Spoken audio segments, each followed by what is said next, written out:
Dans l'exercice 51, on nous donne deux droites et on nous donne déjà comme information qu'elles sont séquentes.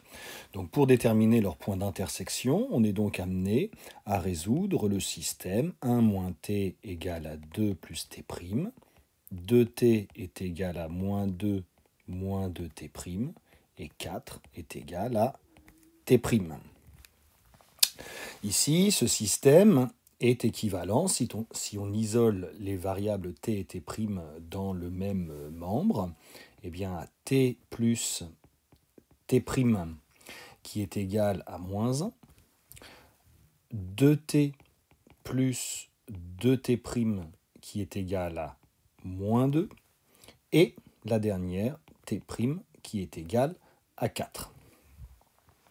Alors, si on observe bien ce système, eh bien, on voit tout d'abord que cette équation, 2t plus 2t' est égal à moins 2, eh bien, en fait, c'est la même que la précédente, où on a simplement multiplié l'égalité par moins 2. Donc, cette égalité n'apporte rien de plus au système. On va donc, pour résoudre le système, utiliser les deux égalités qu'il nous reste. Ça y est, on a déjà la valeur de t'. On peut donc en conclure comme t plus t', donc t plus 4 est égal à moins 1, que t va être égal à moins 5.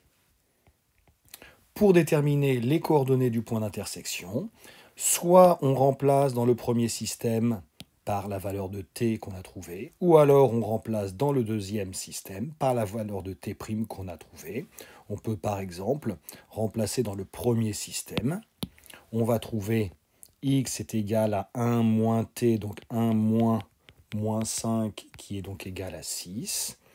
Y qui est égal à 2 fois moins 5, c'est-à-dire moins 10. Et z qui est égal à 4. Ce qui veut donc dire que d et d' sont bien séquentes et leur point d'intersection